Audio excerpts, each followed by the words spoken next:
Hi, everyone. I want to thank you for coming to Congress Park Neighbors tonight. As many of you know, Congress Park Neighbors has been a registered neighborhood organization for over 40 years.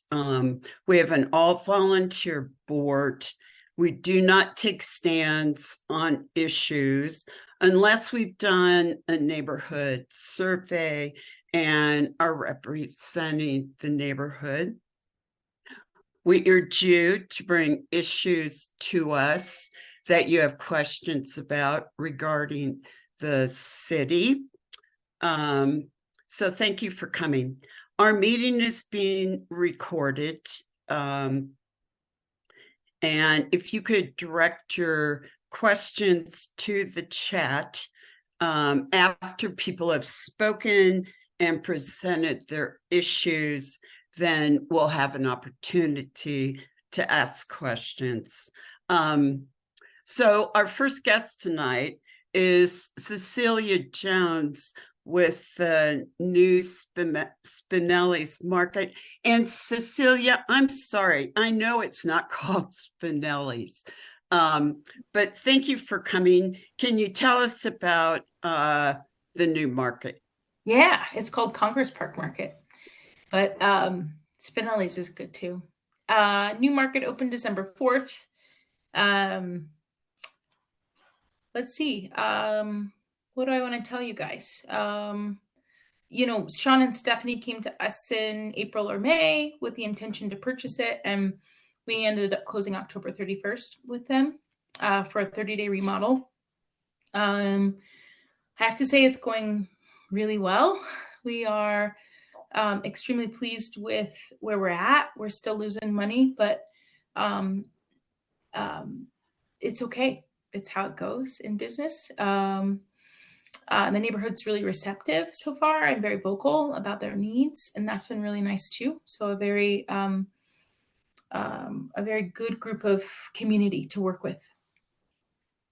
Don't you have a special weekend coming up? We did it last weekend. It was last weekend. We were right. Yeah, so we did it Friday. We raised money for Teller on Friday. On Saturday, we raised money for Maury Middle School. And we do that at Spinelli's. We do a grocery give back, we call it. It's a marketing tool that Chipotle taught us many years ago, which many restaurants do now, but it's a great way to give back to our community. So we raised $670 for Teller and $640 for Maury, which is a 10% of the sales that day. Thank you. Yeah, it's fun. We're Denver natives, both my husband and I. I went to Bromwell Elementary in Cherry Creek, and then the Denver School of the Arts, 6th through 12th grade. And so I knew kids that went to Teller. And anyway, it just feels good to be, this is the way we give our money, is through to the schools. Well, thank you. Yeah. And welcome. Thank you. To the neighborhood. And we should all stop in and say hello. Oh, please do. Yeah. Do you expect to be busier with summer coming now that people will be walking around more? Yeah, we really see an uptick in sales when it's beautiful outside. Nice. We also changed our hours. We really saw people pulling on the door at 7 o'clock. So we decided to stay open till 8. So that's also really helped with sales. It is going extremely well. We are really, really pleased with how it's going for the neighborhood, in this neighborhood. Well, thank you for joining us. Yeah. The next issue that we're going to talk about is a change in residential parking permits. The city's had a change in policy, and Brad Cameron is here, and I think Annette Woodward as well. And they're going to talk to us about this issue. I'm betting many neighbors are not familiar with this change yet. So Brad, thank you for coming. Yeah, and I don't see Annette online yet. She was traveling and wasn't sure if she'd be able to do it, but maybe she'll be able to join us. But yeah, I don't. I don't really have a presentation per se. I kind of thought about a few points, and I want to start with a disclaimer. I currently live in a high rise next to Cheeseman Park, and I'm in a one automobile family, and I have off-street parking, so I kind of don't have a direct concern about what the city's doing. But I've lived in Capitol Hill and Cheeseman Park for 40 years, and for a lot of that time, in West Capitol Hill, and was parking on the street. And from that, got a lot of experience of dealing with city parking issues and being involved with my R&O, and ended up working with the city on what they called the Capitol Hill parking plan. And embedded in that was the West Cap Hill RPP area. So, I mean, I kind of have some background, and I will tell you, my one conclusion is that, on-street parking is really site specific. It just varies so much. Obviously, West Capitol Hill is a totally different neighborhood than what most of Congress Park is. And I mean, between the heavy residential density and single family homes, and plus just, within, a neighborhood, go to block, it really changes a lot. And there's kind of like in my opinion, there is no one size fits all when it comes to these sorts of parking issues. But my third point, interestingly, historically, I think it was pretty much citizens who were trying to get the city to come in and do RPPs and deal with a lot of parking issues. That certainly was the case in my area, and I think some of those existing parking RPPs you have along Colfax were really citizen driven. And the whole bus rapid transit curbside plan is the opposite. I mean, here's the city coming into the neighborhoods and coming up with a plan. And quite honestly, I kind of pause and go, well, this is really sort of a different kind of approach on the part of the city. But whatever, that's certainly what's going on. But the city had been talking about the BRT curbside stuff, and of course, I think everybody here should know. I assume, maybe I shouldn't assume. BRT is bus rapid transit on Colfax, and the anticipation is it's going to radically change a lot of things in the neighborhood. And apparently the city's assumption is it's going to have huge impacts on parking. Hard to know, but that's certainly their attempt to be proactive. So they had a couple of quiet meetings last fall, and I say, like, I attended one, and they were online. And they were like all of about 15 people online, just very, very small turnout. And then when was it? About 2 months ago, they sent out a big broadcast with their plan, with their recommendation, had a big open house. I will confess, looking at the map online, maybe other people have better luck with it, but I have a really hard time even understanding the thing. The colors are different. They just don't seem to match up with the map real well. And I went to the open house, and quite honestly, there was virtually no one there from the city who could answer many questions about the parking plan. Because it was a big open house that was involving all of the bus rapid transit thing, and the parking was off on one corner, and the key person from the city wasn't there. So it's really kind of hard to know, in my opinion, what's going on. And I'm kind of looking forward to hearing a lot of you folks talk about it. But my impression is some of those hard fought RPPs that are immediately adjacent to Colfax, that were intended to deal with the impact from patrons at the restaurants and those kinds of things. It appears that those are all kind of going away. And instead, it's much more of a generic, gosh, we've got 3-hour time parking during the day up until 8 o'clock at night, parking meters all along Colfax. It just seems as though some of the intent to try to deal with neighborhood issues kind of have gone away. And that sort of dovetails into my question that I tried to present to the city at the open house of like, well, what is the problem exactly that the BRT curbside plan is intended to, address? I mean, what's their concern? And I couldn't get any clear answer. The city didn't seem to really have that, other than they feel that there will be some impact and they've got to do something, I guess. It's hard to tell, but the only thing that the current, again, as I interpret the map that's out there, with the 3-hour restrictions and so forth, that maybe there's a concern that there'll be a lot of people outside the neighborhood that are going to come in during the day, park in the neighborhood, take BRT downtown or somewhere else. Perhaps that's what it's intended to protect against, but certainly some of the the traditional issues that I think you folks in Congress Park have dealt with don't seem to be there.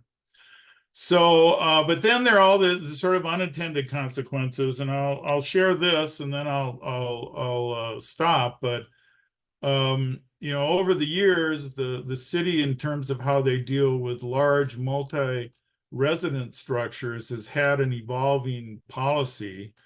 A few years ago when we were doing the Capitol Hill plan, they articulated a policy that any building over 7 units, they didn't think should participate in the RPP program for the area. And of course, that was kind of illogical on West Capitol Hill because we have a lot of buildings way larger than 7, and they had historically gotten RPPs in the area. So the city would grandfather in those buildings. Well, fast forward, and now the current policy seems to be that if you are an area that the city calls a block RPP, that is, it's just your block that you can park on. Apartment buildings larger than 20 units aren't allowed to participate. But in the zone, the area, which is what they're contemplating along Colfax, then they would have a limit that goes up to 50-unit buildings would be able to participate. And apparently without, in terms of whether the buildings were pre-existing, brand new, anything. And the example I've learned most about is the Harcourt there at 12th and now I'm spacing it out. I think it's Jackson, if I remember right, or Harrison, excuse me. A 25-unit apartment building. Historically, the folks had RPP permits, and lo and behold, now the city says the building doesn't qualify. Now that's technically not in the BRT area, but so anyway, that's I'll kick it off. I'm very curious what people think of the material that has been placed online by the city, and what your kind of concerns are coming out of BRT and how it's going to impact things. But and you should realize there's going to be a cost. In the past, RPP permits in the distant past, I should say, a couple of years ago, didn't have any cost. Well, there's now a fee for that. So anyway, I'll stop there and see what other people have to say, or questions, comments, whatever. Hopefully I kicked off the issue. Thank you, Brad. Maggie. Well, yeah, Brad, you brought up some very good points about this. And for some of you who don't know, Congress Park has a number of RPPs, not just for apartment buildings, but also down in the neighborhoods. At one point, RPPs were given to homes and apartment buildings that were off of Colorado Boulevard around 12th Avenue and beyond. A few years ago, about 7 years ago, that parking was taken away all the way down to Madison. And now those people have suddenly gotten sticker shock that their guest parking and their RPP they'll have to pay for. Do you know what the cost is now? And I know they can raise it in the future, but do we have any idea what the cost is? Yeah, I do, because I just paid it. Ah, So I live in the RPP, so I saw your, my name is Roger Harvey. I live on Harrison Street in 11th. So I've been in RPP for 25 years that I've lived here, and it's the hospital district of all funny things. There's now only 2 hospitals, but there used to be, obviously, many, many years ago, University of Colorado Healthcare Center, which is the reason why the RPP was created. It's a 2-hour parking zone because of the hospital charge for parking across Colorado Boulevard. And so people used to park in the neighborhood, but it hasn't gone away for some reason. We took a vote, I don't know, about 10 years ago through Congress Park Neighbors to see if we wanted it to go away. We kept it in place. I'm curious if folks in the, I think, 3 blocks that go west of Colorado would still want to keep this 2-hour parking zone now that it's $20 and you can no longer get guest parking passes, which is the big problem. So now you have a contractor or relative or friend, they have to move their car every 2 hours. So, you know, the funny thing with these RPPs, I guess, listening to, I guess, Bradley talk about them, is that they're really very, very localized, the issues, and there's no one size fits all for these. And so I'm not really sure what the city's doing, but it sounds like the city's making changes to it. But unless they really do it block by block, there's really no one size fits all. Like personally, I came on here, I saw it was on your agenda because I'd like to see my RPP go away. We don't need 2-hour parking anymore along Harrison Street, Jackson Street, Madison Street. Really don't. And I'm sure the neighbors would agree with me, especially when you have to pay $20 and go through like 2 hours of paperwork. I'm not kidding you, 2 hours of paperwork. You have to send in like everything, including, you know, a spot of blood on the paperwork to prove you live there. So So that's, Roger, do you think it would be helpful if we did a survey about how people stand on that? I think my only caution is once it's removed, it's very difficult to get back. But I also see your point that if it's no longer serving the purpose for which it was intended, it can become burdensome as well as costly. yeah, I'd be curious if Congress Park wanted to do a survey. It's basically, you know, Colfax to 8th Ave, 3 blocks in from Colorado is where we're in this 2-hour zone. I'd be curious where people stand. I think everybody's probably done a 180 on it because of the fee, the $20, and the fact we don't get guest parking passes now. Okay, Hey, John? and just if I could just respond to something Roger said, the Scott Burton from the city did tell me that after the BRT process, they intend to revisit the hospital zone, for lack of a better phrase, and consider putting that into a whole area plan and taking a look at all that. So that issue is definitely going to be coming up with the city about that whole RPP area. And also I'll just chime in. We had a meeting. CDOT is planning to put BRT in on Colorado Boulevard while there's infrastructure money out. So they're trying to push their plan forward. So we may be getting BRT on Colorado Boulevard. Hold on, everyone. John, it's your turn. Go ahead. Hi, this is actually Sue, John's wife. So we live on the 1200 block of Monroe, and we've had,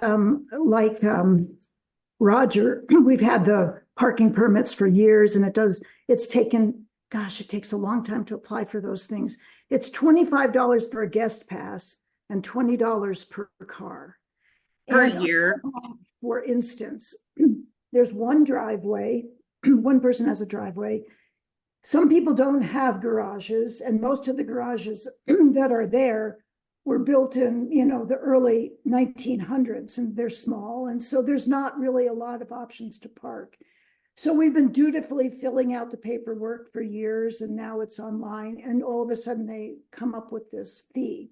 And I know Roger doesn't think we need it anymore, but our block is a nightmare because of the nice amenities of all the restaurants around and the bar down the street on Colfax. All of a sudden on a Friday night, if you come home at 9 o'clock, you can't find a parking spot in front of our house or on our block anywhere. And there's been plenty of that. And so I get why some people might not want it, but on our block, it's really important to have it. But we really shouldn't have to pay for it because, you know, everyone in the city is Right. in Blue Pan Pizza, which is great, but we can't park. So we'd like to keep it, but the fees are outrageous, I think, just because we live here, you know, we happen to live here. Thank you, Sue. Nick, can you remark on where BRT is at with this issue? Yeah. Hi, Nick Vanderkwaak. I'm actually here for another agenda item later, but I'm working on this piece. But you live in Congress Park, don't you? I do live in Congress Park, and I Right. live on a street very close to where Roger lives. So I also live in an RP area, so I'm very familiar with the process as a resident, but also been working through the plan. So I just wanted to clarify a couple things, and I can answer some questions too. There's some things I'm more on the policy basis that were brought up, specific that Brad brought up. That Brad, you're in contact with the right person at Dottie on some of those things. So I'm not going to comment necessarily on some of those pieces, but in terms of the resident parking permit program, any street that has timed parking restrictions on it, that's really where it applies, right? I just wanted to clarify that because I think there might be, from some folks, there might be confusion. There are some other areas that are currently marked as resident only, but for specific times. It's only a few streets that have that are in Congress Park. And so those are the ones that we're talking about here, right? In terms of the 3-hour time restriction, getting exemption to that, are these permits. And also just to clarify, the number of permits a household can get, if you have off-street parking available, you can get up to 2 permits in a household. If you do not have off-street parking, you can get up to 3. And one of those, in both of those situations, can be a flex permit, which is the hang tag that you can move around for visitors and for cars. The other ones are tied to your license plate and doesn't require anything physical in your car. It's just marked through your license plate. So, Nick, can I just make sure I heard you clearly?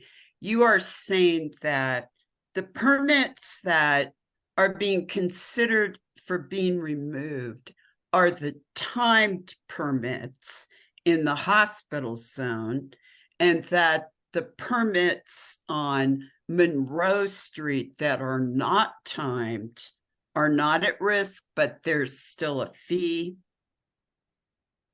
So I'm saying with the Colfax curbside access plan, which is the area that's surrounding Colfax between 13th and 17th, that's the area that's being studied, and changes are being proposed.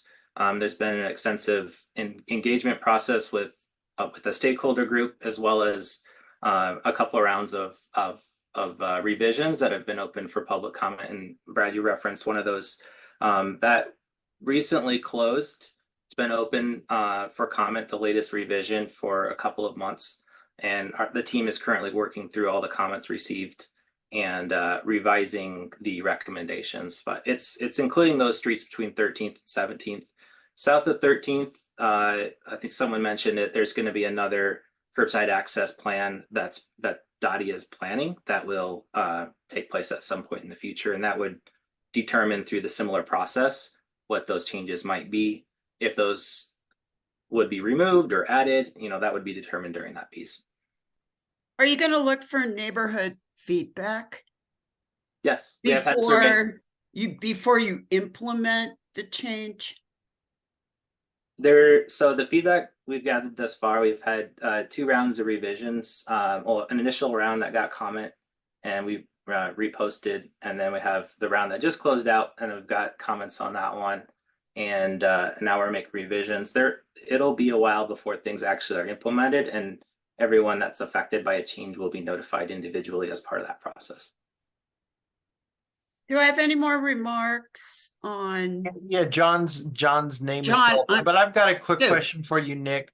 So have you, and we talked about this with the BRT, why don't you guys go neighborhood by RNO and meet with the RNO and have maps and sit down and talk about the changes as opposed to posting the whole corridor and saying, oh, we want some feedback, because people just don't, it's overwhelming. It's a huge area. And it's like what Brad was saying, it's street by street and it matters what's happening there. And it's that there's a lot going on, and just because it's posted on the website doesn't mean people really understand what's going on, I guess, would be my point. Thank Yeah, you, Miles.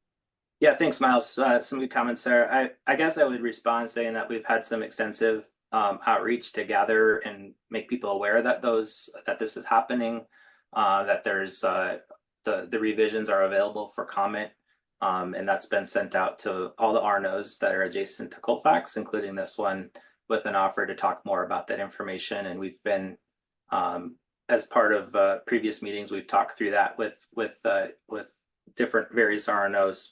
So I'm here to talk about safety tonight, but since I'm working on this as well, I'm kind of responding just to make sure we have correct information.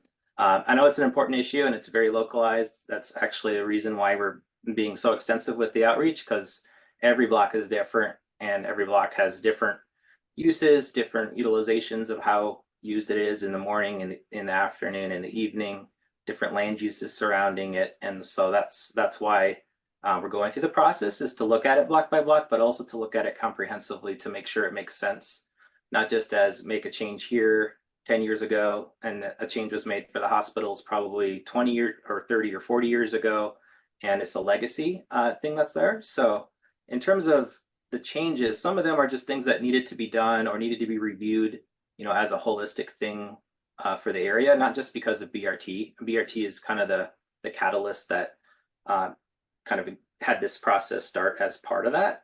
But a lot of the changes are making loading zones consistent, making some of the signage less confusing. If one loading zone ends at 8 p.m. and one's at 7 p.m. and there's not necessarily a reason for that, is to be more consistent so that you don't end up parking somewhere and thinking it's a different sign because you've seen it somewhere else. So that's a piece of the process too, is kind of becoming more standardized in the process. Sue, did you have something else you wanted? Yeah, I just wanted to clarify that the 1200 block of Monroe, and I'm sure Madison and on is considered in the hospital district. That's why we have permits. But what's happened is, and I agree, the hospital district is kind of a ridiculous reason to have the parking permits. But what we've done is morphed into the restaurant district, Right. a commercial district. So we still, I think, I would say most people on the block would like to have the permits. We're really more upset about suddenly there's a very high cost for getting the permits so that we can park somewhere near our house. That's all. Thank you. I'd like to say one thing too. As yet, our RNO has not received any official notice that RPPs will be charged any differently. So we've not had anything that we can send out to people to let them know. It usually takes somewhere around 3 to 4 months to get people's attention even, because we're all human and we put off reading things or we skip around things that might be unpleasant to us. So I would ask that the neighborhood associations be given the information ahead of time that these changes are happening. We had no idea. Hey, and Vicki, I just want to go back. Nick, I realize you may not be, totally up to speed with the BRT curbside, but I kind of interpreted what you were saying. Are the resident only RPPs immediately adjacent to Colfax that exist currently next to some of the restaurants, are those going away to be replaced by the time zones, or what's happening with those? Yeah, there's one near the Bluebird, a couple of streets where the current proposed change is to change it into timed parking, similar to some some of the other adjacent parallel residential streets. So 3-hour time parking up until 10 p.m. So Nick, doesn't that completely change what the current RPPs are there? I mean, they were resident only to try to deal with the issue of restaurant patrons taking all the parking. And let's face it, 3 hours is a great time. I mean, you can get a meal in that period. Plus, it stops at 8 p.m. So it seems as though those RPPs that were really pretty hard fought by the neighbors are going to just be vaporized.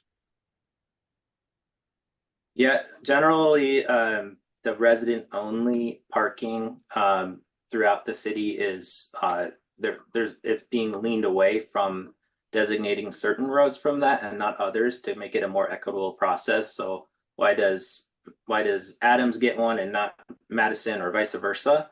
And it's meant to kind of spread that out in terms of the impacts throughout the neighborhood with the support, the various land uses surrounding that. So that's why it's set up the way it is in terms of changing that. That's been done in some other areas in the city too, to standardize that process a bit more. So I can speak to it from kind of what we've been doing within the Colfax project. I've been involved in that.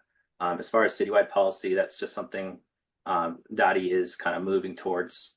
I do see Greg is on from Dottie, and I don't know if anyone else from Dottie is on. I don't know if you have any other comments or thoughts on the process here. Hold on.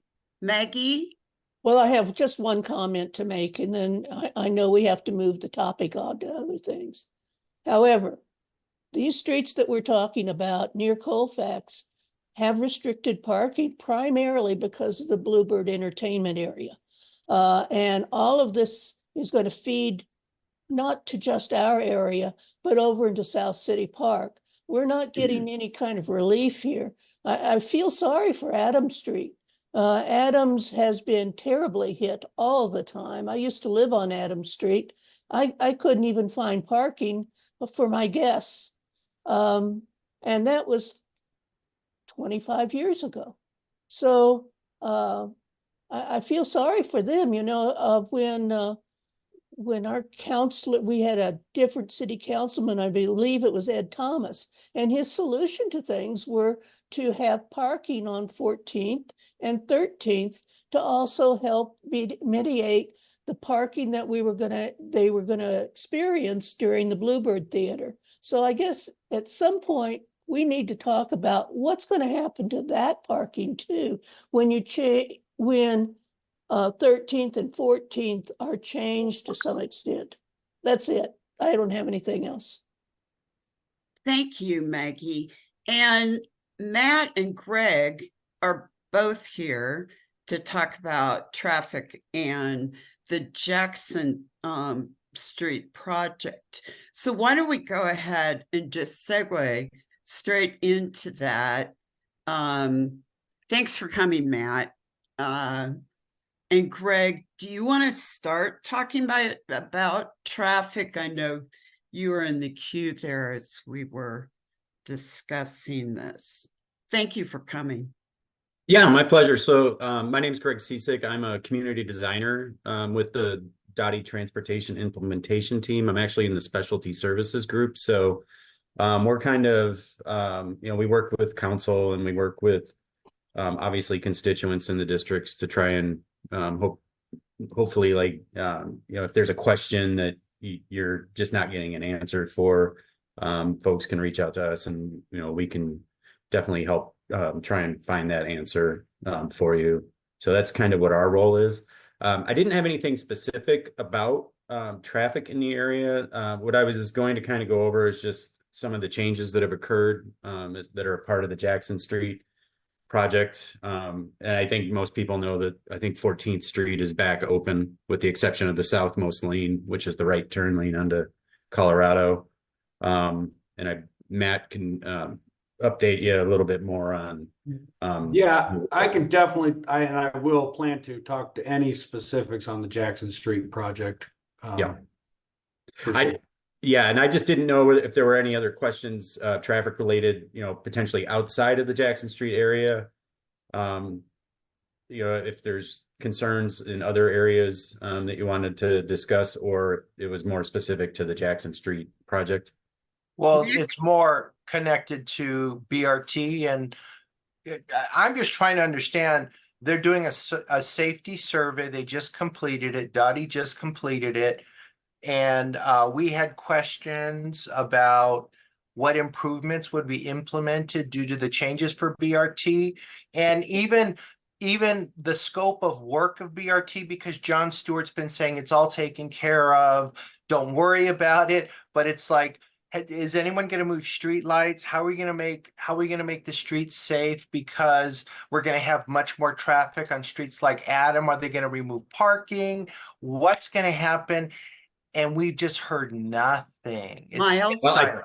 I think there's a Miles? good, that's another good segue into what Nick is here for. So he'll be discussing- yeah. Nick has his hand up, and then Oh. let's let Matt present the Jackson Street project. Okay. And then we'll step back to the issue that you're raising. So, Nick?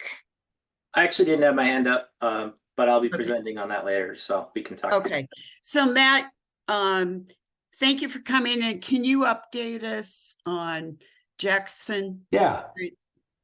Yeah, thanks for having me another time. Good news, and I guess maybe most important for this group is that 14th Avenue was reopened on first week of April there. And I guess good news, bad news. Bad news is 13th Avenue is now shut down. 13th Avenue, we instituted a full closure on that on Monday of this week. That's a planned 2-month long closure. We're going to work hard with the contractor. I will say that this contractor, they do seem to have really mastered their schedule. All along we advertised the 14th Avenue closure for a 4-month period of time, and they hit that dead on the nose. We are planning a 2-month long closure of 13th Avenue from Colorado Boulevard to Albion. Maybe a little less impactful for your guys' neighborhood, but still impactful for anybody coming from the east side of town. Just talking it through with the contractor, we're going to push hard to be able to, within 6 weeks, reopen at least one through lane on the basically a left-hand turn lane onto southbound Colorado and one through lane on 13th.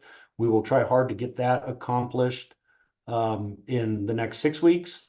But everything looks real promising for that to be held to reopening that roadway within the 2-month period that is kind of built into the contract for our contractor. Another little update and piece of good news, I guess, you may or may not be aware of it, but currently for the last month, we've been tunneling side by side 83-inch diameter tunnels underneath Colorado Boulevard. We finished the second of those 2 tunnels today. They popped the head out.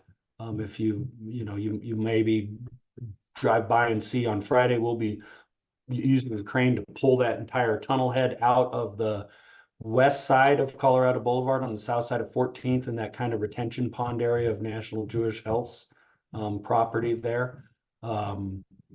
So as of now, we've completed our work in 14th Avenue. We have tunneled under Colorado Boulevard. We still have to build basically pretty large transition structures, concrete structures that are on both sides of the tunneling effort. And then on the east side of Colorado Boulevard, in between 14th and 13th, we have brought 110-inch diameter pipe all the way down that shoulder of Colorado Boulevard. And the reason for shutting 13th down this week is that we are getting that pipe out into 13th Avenue to get it off of National Jewish Health property. And then that point right there will be the end of this second phase of the Jackson Street storm project. Really, after we complete our work in 13th Avenue and that includes building some inlet structures to tie into the new storm system. Really after that, it's just installing on both the north side of 13th and the east side of Colorado Boulevard. We'll be installing a planter area immediately adjacent to the roadways in order to separate the new sidewalks that will be, separated by a planter area to provide some additional pedestrian comfort or the safety factor there. Some things to not look forward to know about that are coming. There will be a continuous 24 hours, 7 days a week closure of the far outside lane of northbound Colorado. So the furthest east lane, the furthest right as you're driving north on Colorado Boulevard from 13th to 14th Avenue, that will be shut down just in an effort for us to complete again, the new planters that are going there, all the landscape irrigation that has to occur, the plantings of the planters and the concrete flat work that needs to occur there. The south lane of 14th Avenue, as Greg mentioned, it is closed still from Harrison is open. We've left an opening there for access there, but that will remain closed until we've built, I mentioned the kind of concrete transition structure that's on both sides of Colorado Boulevard. Until we have that completed and we've totally reshaped that whole retention pond area, that lane will remain closed just because we have to do so many intermediate or intermittent closures of it. It has been agreed to by the project team and the city traffic engineer's office. We're just going to plan to keep that closed rather than giving it back and taking it back and forth. Just overarchingly, it has been agreed to that the better approach is just to keep that closed until we're ready to fully turn it back over to the traveling public. Just very generally speaking, this contract is going. I know it seems like it's surely for you that are living in it or is dragging on, but it's moving along quite well. It was scheduled to last until January of 25. We fully anticipate the contractor being able to complete all of their plantings and being fully out of there by probably around the October of 24 timeframe. So despite what it might feel like on a day-to-day basis, living in the neighborhood, the contract is moving along quite well, and we're trying the best we can to minimize impacts and communicate with the public. I guess at that point, I'll open it up if there's any more specific questions. Bradley, I see your hands raised. Go ahead, Brad. Yeah, Matt. Some time ago, I'd heard that there's a pretty extensive project the city had proposed for Hale Parkway that was going to basically take out a half of it and turn it into a very large stormwater project and whatever. Is that eventually going to tie into all this Jackson Yes, work you're doing? yes. So very generally, yes, that is the case.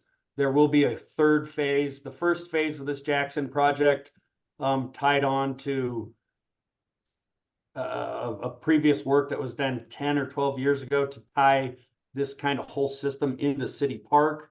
Why they chose to call the next phase Jackson Phase 1, I'm not sure, but that tied onto that system across Colorado or Colfax. You guys are well aware of it.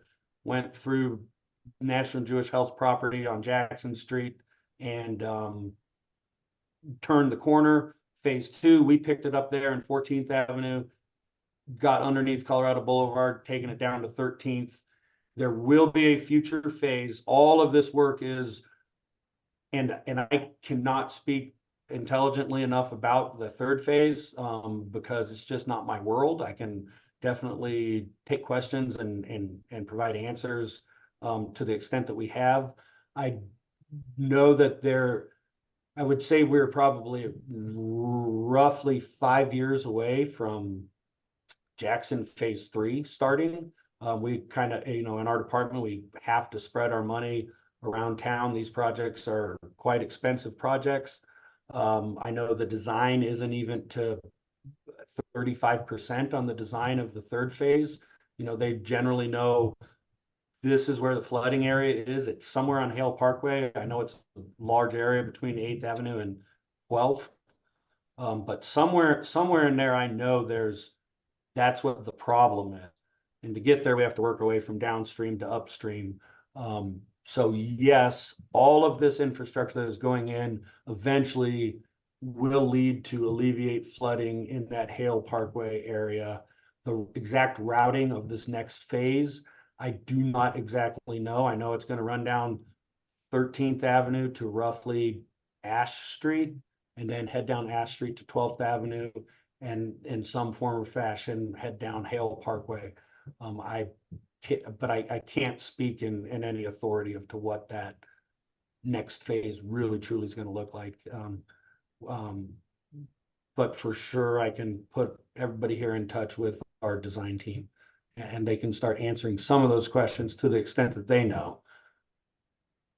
Thank you, Matt. Miles, did you have another question? Yeah, I was just wondering the name of the contractor that's managing it so well you're talking about. Their name it's Iron Woman Construction. They're a contractor. We've worked with some. Our Dottie contracts in our department, anyways, are all low bid work. So it's just luck of the draw. Whoever bids the work and receives it. But yeah, their name is Iron Woman Construction. Thank you. Yeah. Thank you. Let's transition into back to Nick and Greg about the parallel street safety study, what's going on with 13th and 14th Avenue. What are your plans for the future with those streets? I can take that. I do have a deck to share. If I'm able to get those permissions, I can share that. So as that's getting set up, I'll just introduce myself. Nick Vanderkwaak. I'm with the Colfax BRT project team. I'm a consultant helping with the project, helping Dottie. Part of the scope that we've been working on is the parallel street safety study, which I'm talking about tonight. So I'm going to give you some background as to what we've been doing, the feedback we've been gathering from a lot of folks, and talking to some of our preliminary findings, and then listening to other specific safety issues that anyone wants to talk about. So let me go through the deck here. Let's see if I can share my screen now. Give me a second.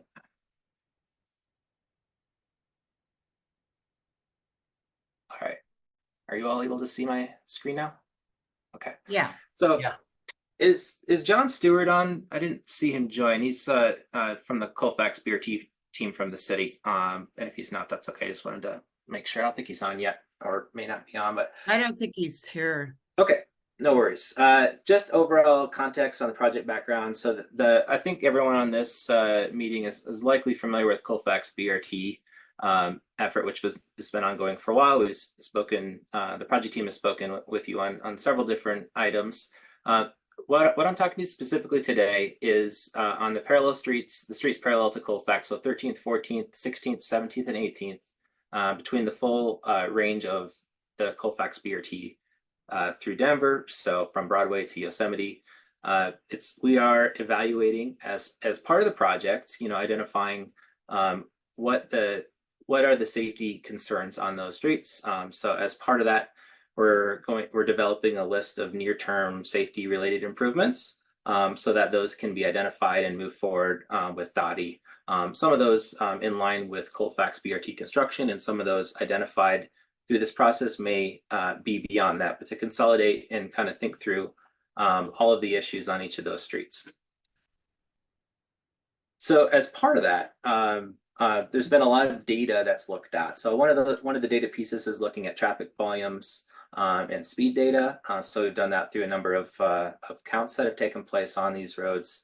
We've also been looking at a crash analysis, which looks at historical crash data, which is tracked every crash that's reported, enters into a crash data set that CDOT manages.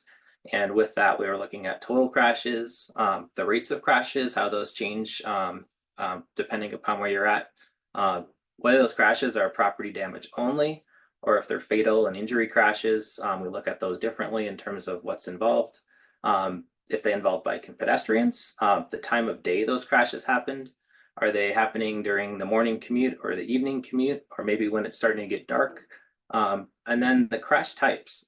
So looking at, for example, broadside crashes or T-bones, or rear end crashes or side swipes.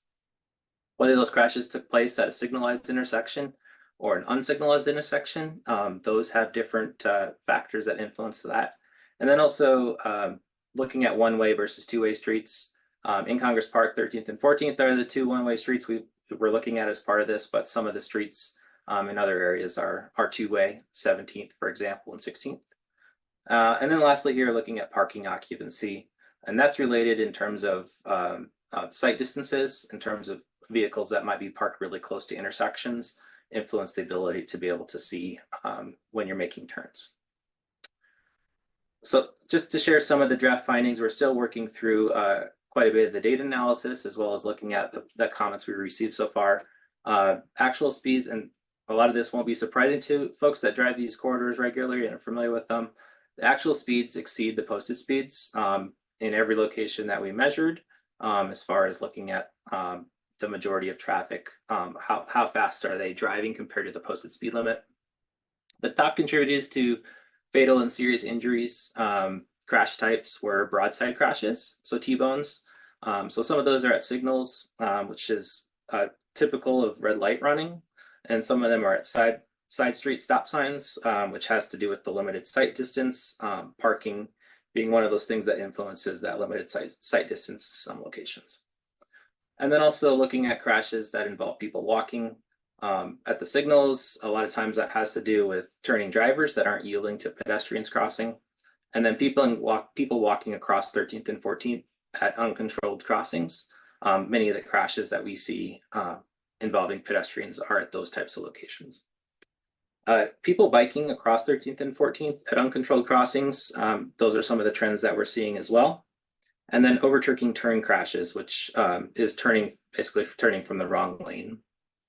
Just a few other crash types that we've looked at: fixed objects, which involves a number of things. Some of them involve parked cars or other objects resulting in near misses or trees. Rear end crashes and sideswipe crashes, those are very common, especially on 13th and 14th. Some of the other concerns that have come up within this is wrong way driving on some of the one-way streets. The mid-block signals, which are stopgap signals, those not functioning the way that they should function, or people not, them not being enforced, or people going through those and ignoring those.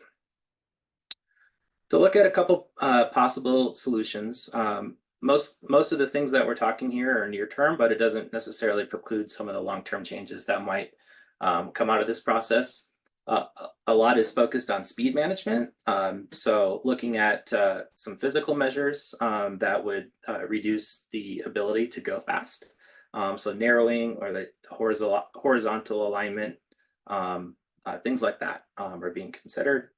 And then optimizing the signal timing and other operational changes to work better. So coordinating those red and yellow intervals, talking about leading pedestrian intervals, which is where you get the pedestrian crossing before the signal turns for the vehicles to provide a little head start for pedestrians.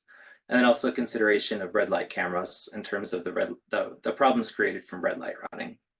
A few other possible solutions, looking at signage and marking improvements, making some changes to some of those stopgap signal changes that aren't at intersections, thinking about what if you move that to an actual intersection. Improving sight distances, variety of things cause sight distance issues, some of those being those parked vehicles, might be as simple as a tree needs to be trimmed, things like that. And then exploring innovations. So looking at things that can reduce the speeds, things that aren't currently deployed out there now, but considerations of various techniques that could be implemented to help with some of the issues that we're seeing. The schedule of the study has taken place. We've been working through the technical analysis since late 2023, and we've been conducting community engagement. We have a survey that is currently open. It was closed as of April 15th, but we've extended it because we know that we as a result of this meeting, others may be interested in leaving their comments. And then after that's complete, we're consolidating all of the technical analysis and what we've been hearing into draft recommendations that will be reviewed by Dottie and made available as part of this process. And then, yeah, today we're meeting. We've offered to meet with all of the RNOs on this analysis and what we're doing. We want to hear from everybody that's interested in having us share a little bit about the study. Also want to keep track of the issues that are being brought up during these meetings and integrating them into the recommendations that we're finding. I mentioned the survey. I can send a link in the chat when I'm done here so you all have it. To date, I just checked that we had almost 700 comments in the full area that we're looking at. So a lot of interest, a lot of comments are given. Generally, we leave it very open-ended to hear about. Are you putting a pedestrian concern in? Are you putting a speeding concern, a bike concern, or near misses, crashes that you saw almost happen but didn't happen? Really, some of the feedback that we hear sometimes it trends with the crashes that we're seeing, and sometimes there's issues that are identified really only from what we're hearing and isn't necessarily a crash, historical crash problem, but it's something that could be corrected to prevent future crashes. So there's the link right there. The QR code should go to the survey, and also if you look at the link below, it's also on the Colfax BRT websites. But really, we're looking for your safety concerns in the areas I was just mentioning. And that will be open through the end of April. And at that point, we're going to close the survey and consolidate everything we've been hearing into the proposed recommendations. So that's my presentation today. But I did want to just open it up for kind of general discussion, see if there's any questions on what we're doing, or if anyone wants to talk more on any specific things safety related. Nick, thank you for that presentation. Has there been any discussion regarding the direction of traffic flow of changing 13th and 14th to two-way rather than one-way streets? It's come up in a lot of the RNOs we've talked with. There's questions about that. So that's something that is on the table as far as considering a change. It does have a really big impact on traffic operations. And, it could provide some level of safety benefit, but also introduces some new safety challenges when you have potentially more conflict points when you have traffic moving both ways at intersections. So in some areas that we're studying, that is being considered, but no determinations on how that advances have been made as of yet. So, but it'd be interesting to hear thoughts on that if there are thoughts from this group. Miles, I think you had your hand up first, and then I'll get you, Wendy. Yeah, okay. Thanks, Nick, for doing this, speaking with us again. Can we take a step back? I'd like to understand, you've been working on the BRT project for what, 2 years? Your contract for the traffic analysis and the traffic report to the feds? The transportation report, Yeah. that work started in 2019, 2020. Oh, so 4 years. Okay. So what is the scope of that work? Because again, I've been going to the public meetings for the last 2 years. I've been part of the stakeholders meetings, and I've been bringing up my concerns about the adjacent neighborhoods and traffic. And we've not heard anything. You did release it last year, the traffic report, after I guess the feds gave approval. But here's my question. What is the scope of BRT? Because in your presentation, what you just said was Dottie is studying these 13th and 14th, and we're looking at what you're saying about safety. It sounds like there is no money for it. It could be future improvements. And so So BRT will spend no money on these adjacent side streets that this project is going to directly impact? Is that the case?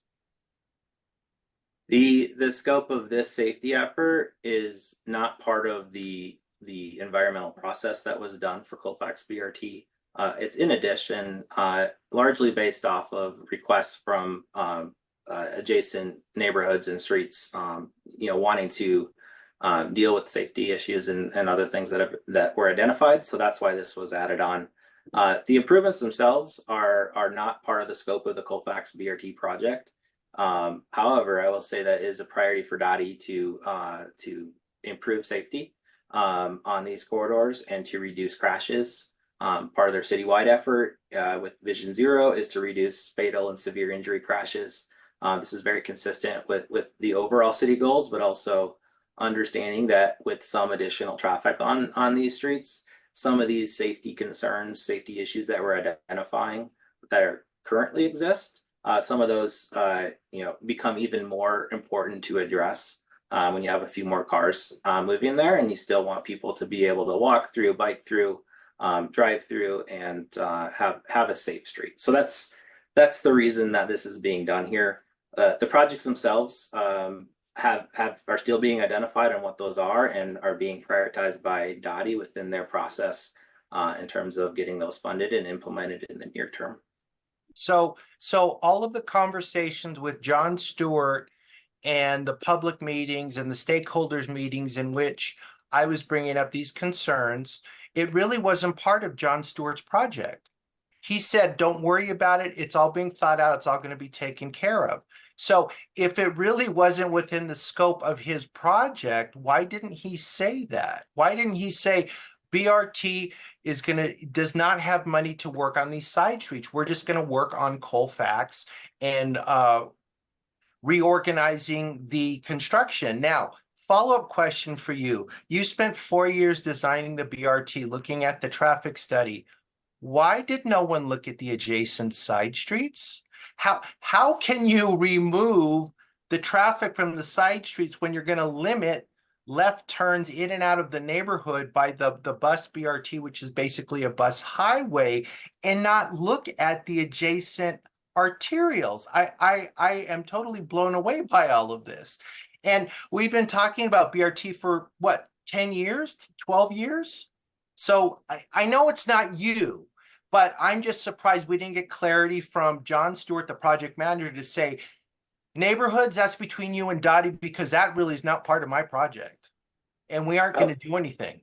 Miles, I'll follow up with just saying that this presentation is focused on safety, but I'll respond to your question. Of looking at the parallel streets and the adjacent perpendicular arterials was part of the scope of the project. The traffic analysis, which is available for review, includes all of the impacts on the adjacent streets, and that's been fully documented, and we've discussed that with this group before. But so that's been done. I know that you still have concerns with that, and I understand that, but I just wanted to make that clear. Thank you, Nick. Miles, let's let him. Okay, go ahead, Wendy. Sure. I was just wondering, as part of this study, what kind of modeling is being done to predict safety and traffic volume and speed and crashes during and post the BRT construction? Do you have different models for those? Are you doing any computer modeling to figure out how much more traffic will be on the parallel streets because half of it's being removed from Colfax? So the modeling that I was just mentioning, it's been done as far as the traffic impacts on the streets. This safety study is looking at crashes that have happened and analyzing those. It's not modeling future crashes. We all are taking the comments and feedback that we're seeking with this link that is here is your thoughts on current issues and what you think will become issues as well. So that's why we're looking to gather everyone's ideas and input on this process as people that live throughout this corridor. It's really important to hear the different perspectives. So I don't know if that answers your question, Wendy, but that's the scope of the safety study as far as what we're looking at. So Nick, you were discussing some of these are problems that are occurring currently, and one seems to be very consistent speeding on both streets. Is action being taken right now? Are there more police? Are there vans? It's to actions to reduce speeding currently. Yeah. I mean, we're not involved in what's currently happening as far as enforcement. I do know that Okay. there is enforcement on all Denver streets. I know that's spread pretty thin sometimes, but this we're looking at here is in terms. Some of the recommendations will be continued enforcement or more enforcement in areas that are experiencing some issues, and so we'll include some of those as part of the outcomes of this process. Well, thank you. Let me ask, let me do a follow-up. So in the end, you're gonna listen to the concerns of the neighborhood, and you're gonna give a list of recommendations, and they may or may not be implemented. Is that basically correct? So there'll be no changes on 13th and 14th. You'll just recommend Dottie when they have money to actually try to accomplish something. Dottie, when they go through their process of determining capital improvements and other things, the improvements that are coming out of this study are going to be put into that process. And it's a priority, as I mentioned earlier, for Dottie to improve safety on these corridors. So they are advancing and will advance many of the recommendations that are being made during the study. So if the traffic increases, and it's too bad, I know you projected crashes on Colfax, and you said, oh yeah, crashes, it'll be much safer, there'll be fewer crashes. But I'm surprised we don't have data on these additional streets because the traffic is now being moved off onto 13th and 14th and these few residential streets. And also some of the lights line up with alleys, so people can cut through alleys, and we've had some broadside issues that you don't have any projected numbers for. Oh, we're going to have these many pedestrians killed because now BRT traffic has increased. So statistically, we're going to have more pedestrian deaths. We're going to have more bicycle deaths. We're going to have more broadside crashes because we've had an increase in traffic. So I guess the other concern too, again, against Dottie putting it on the list. I know the Botanic Gardens had some lights, and it took, I don't know, 6 years, 7 years. So we could be waiting. Oh, so they're just going to build the BRT, and then we just have to deal with whatever's going to happen unless Dottie has some money or some people die or something like that. I mentioned it up front, but many of the improvements will happen in line with when BRT is constructed. It's a priority, and it takes time to move things forward, but these are moving forward. Recommendations are being made as part of this and will be implemented, many of them with the BRT project in a similar time frame. When will we will you give us a list of what they're going to do in a timeline? This study will result in a list of improvements that are recommended. Determining when those happen is separate from the work I'm doing on this, but Dottie will be going through that process as part of their capital improvements prioritization. So should we be talking to Dottie about this? You're welcome to. Okay. Thank you. Nick, there's a question in the chat. I'm not sure I'm going to ask it correctly. About the current light timing and optimal speed at present. Do you know anything about that light timing? Which location? I didn't see the chat message. Probably 13th and 14th. Like, is it a specific intersection or like timing between the? Maybe we can work on getting clarification and send you that. Obviously, there's a lot of issues that we're going to have to continue to talk about. I think you mentioned that the safety survey closes the end of April. So I would encourage everyone to visit that and give input. And we're going to have to meet again. Greg, thanks for coming. Obviously, these are ongoing issues here in Congress Park. And I appreciate everyone's time for attending tonight. Our next meeting is on June 19th. I want everyone to have a good evening, and hopefully we'll see you in June. So I'm going to adjourn the meeting for tonight. Thank you. Thanks, everyone. Thanks, Thank you. Vicki. Thanks, everyone.